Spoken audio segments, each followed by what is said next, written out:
नमस्कार। परम आनंद आयुर्वेद में आप सबका स्वागत है।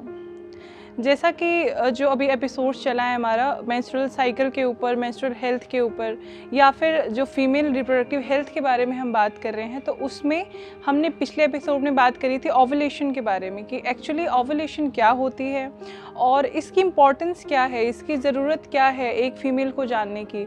तो इन शॉर्ट मैं आपको यहाँ एक जो पिछली वीडियो में बात करी थी हमने वो आपको बता देती हूँ। ओव्यूलेशन के बारे में हमने बात करी थी कि ये जब हमारे पीरियड्स आते हैं तो उसके 10th डे से लेके 19th डे तक हम मानते हैं कि ये जो एक होता है ये विंडो पीरियड होता है। तो इसके बीच में हमारे जैसे मान लीजिए 28 डेज़ की साइकिल है तो फिर 10th डे या 12th डे हमारा ओव्यूलेशन होता है। 30 डेज़ की है तो 14th डे होगा। 35 डेज़ की अगर आपकी साइकिल है तो फिर वो 16th या 19th डे होगा। तो ऐसे साइकिल टू साइकिल आपका जो ओव्यूलेशन डे है वो डिफ़र करता है। सभी जो लेडीज़ हैं, जितनी भी गर्ल्स हैं, जितनी महिलाएं हैं, सब में ओव्यूलेशन डे सेम नहीं होता है। ये भी मैंने आपको बताया था कि पहले के टाइम में हम ये मतलब हमने सुना है, अपने जो हमारे घर में जो बड़े बुजुर्ग रहते हैं वो ये कहते थे कि 14th डे पे ही ओव्यूलेशन डे होता है, उसी दिन आपको संबंध बनाने चाहिए अगर आप कंसीव करना चाहते हैं तो। लेकिन अब के समय में ऐसा क्यों नहीं है, इसका भी रीज़न मैंने बताया था कि अब के समय में ऐसा इसलिए नहीं है क्योंकि अभी के समय में जो रिप्रोडक्टिव हेल्थ जो है वो बहुत ज़्यादा अफेक्टेड हो गई है। जो उसका कारण है वो स्ट्रेस है। हम महिलाएं भी बाहर जाने लगी हैं, जॉब करने लगी हैं, तो जो उनकी फिजिकल और मेंटल हेल्थ है वो भी कहीं ना कहीं अफेक्टेड होने लगी है, जिसकी वजह से जो उनकी मेंस्ट्रुअल साइकिल है उस पर अफेक्ट आता है। उसकी वजह से उनको बहुत सारी प्रॉब्लम्स आजकल देखने को मिलती हैं कि या तो जो उनकी मेंस्ट्रुएशन है वो बहुत लेट आ रही है या फिर बहुत जल्दी आ जाती है, या फिर किसी को फ्लो बहुत ज़्यादा होता है, किसी को पेन बहुत ज़्यादा होता है। पीसीओएस की प्रॉब्लम तो बहुत ही कॉमन हो गई है आजकल, जो कि गर्ल्स में भी देखने को मिलने लगी हैं आजकल, जो कि बहुत ही कम उम्र की होती हैं। 12-14 साल की लड़कियाँ होती हैं जिनको ये पीसीओडी पीसीओएस की प्रॉब्लम होती है, यानी जो उनकी मेंस्ट्रुअल साइकिल है वो अफेक्टेड होने लग जाती हैं। तो ये कहीं ना कहीं एक फैक्टर है जिसकी वजह से हमें ये जानना ज़रूरी हो गया है आज के टाइम में कि आपका जो ओव्यूलेशन है वो कब आता है और इसकी इम्पोर्टेंस क्या है। आज की वीडियो में हम अभी बात करेंगे कि जो ओव्यूलेशन है उसका हार्मोन से क्या कनेक्शन है। अगर हमारी बॉडी में, जैसे मान लीजिए अगर आप टेस्ट के लिए जाते हैं, आपके पीरियड्स रेगुलर नहीं आ रहे हैं, आप टेस्ट के लिए जाते हैं डॉक्टर के पास, तो कई बार आपने सुना होगा डॉक्टर को बोलते हुए कि आपकी बॉडी में हो सकता है कि हार्मोनल इम्बैलेंसेस हो गए हैं, आप अपनी न्यूट्रिशन पे ध्यान दो, आप अपनी डाइट पे ध्यान दो, थोड़ा एक्सरसाइज करो, और कुछ मेडिसिन देते हैं, हार्मोनल मेडिसिन भी देते हैं। बेसिकली जो लोग पीसीओडी की मेडिसिन ले रहे होंगे, अगर मॉडर्न मेडिसिन जो ले रहे होंगे, तो उनको जो मेडिसिन चलती है, आप एक बार देखिएगा जो भी मेडिसिन आपकी चल रही है उस पर लिखा रहता है हार्मोनल मेडिसिन। तो ये जो मेडिसिन होती हैं वो हार्मोनल एक तरीके से जो आपकी बॉडी में जो हार्मोनल इम्बैलेंसेस हो गए हैं उसको ठीक करने में हेल्प करती है। तो वो क्या करता है, फिर आगे आपकी जो मेंस्ट्रुएशन से रिलेटेड जो प्रॉब्लम है उसको ठीक करता है। जो हमारी ओवरीज हैं वो कौन से जो हार्मोन्स हैं वो रिलीज़ करती हैं, एक तो एस्ट्रोजन और एक प्रोजेस्टेरॉन, जो कि आप कई बार टैबलेट्स भी लेते हैं इसकी। जब आप मान लीजिए कभी कंसीव किया है और आपको कुछ कॉम्प्लिकेशंस आती हैं या फिर कुछ भी ऐसी प्रॉब्लम आती है तो आपको डॉक्टर कई बार ये हार्मोन पिल लेने के लिए कहते हैं।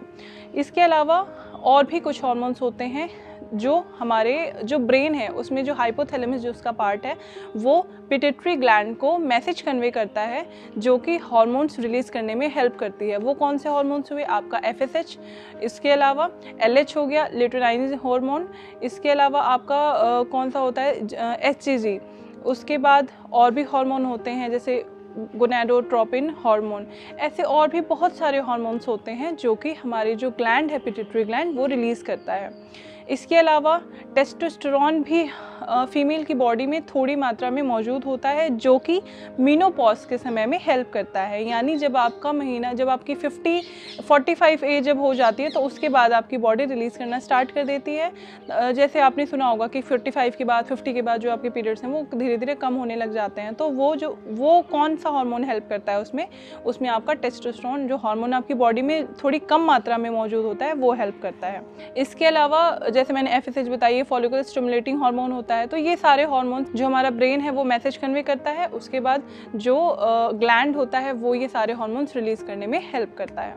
इसके बाद एक होता है प्रोलैक्टिन, और जो ये हार्मोन होता है ये आपका ब्रेस्ट फीडिंग के समय में हेल्प करता है।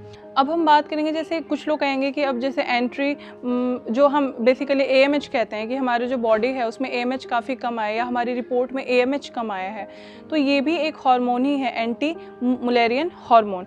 तो ये कहाँ से आता है या फिर ये कहाँ होता है हमारी बॉडी में? देखिए, जब बेसिकली जब एक गर्ल का बॉर्न होता है तो उसकी बॉडी में बहुत सारे जो एग्स होते हैं वो ऑलरेडी होते हैं। तो जो ये एग्स होते हैं तो ये कहाँ पे होते हैं?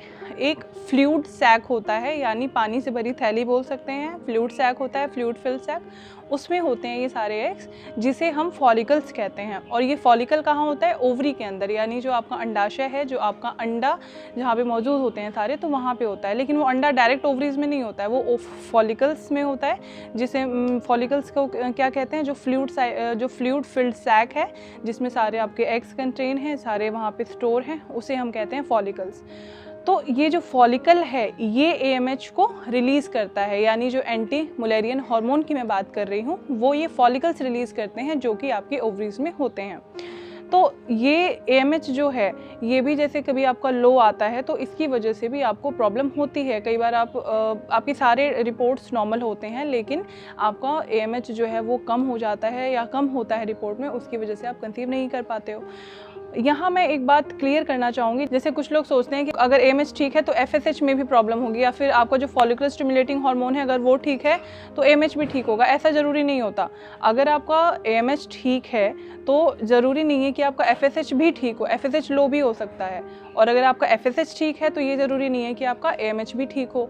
तो ये जो सारे हार्मोन्स हैं ये आपकी बॉडी में अलग अलग लेवल पे, अलग अलग जो आपके मेंस्ट्रुअल साइकिल के जो फेजेस होते हैं अलग अलग, तो उन फेजेस में अलग अलग ये हेल्प करता है, अलग अलग हार्मोन्स रिलीज़ करता है। आपकी ब्रेन जो, जैसा मैंने बताया कि आपका हाइपोथैलेमस जो आपका ब्रेन का पार्ट है वो पिट्यूटरी ग्लैंड को मैसेज कन्वे करता है, तब आपके हार्मोन रिलीज़ होते हैं, तब आपके जो एग्स हैं वो बाहर निकलते हैं, रिलीज़ होते हैं हर मंथ।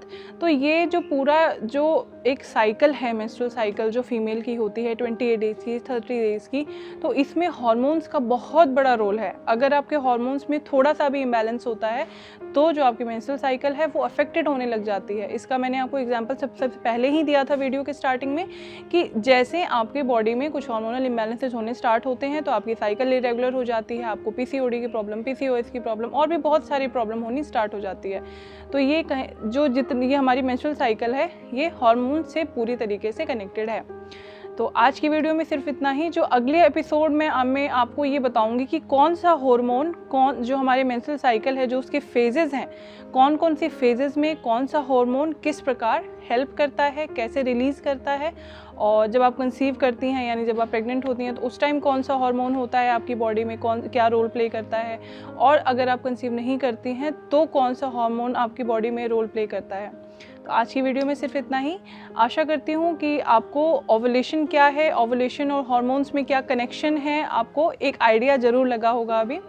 और अगर आपको कोई भी डाउट है, कोई कमेंट, आपको लगता है कि आपकी कोई क्वेरी है जो आपको पूछनी है, तो आप कमेंट सेक्शन में पूछ सकते हैं।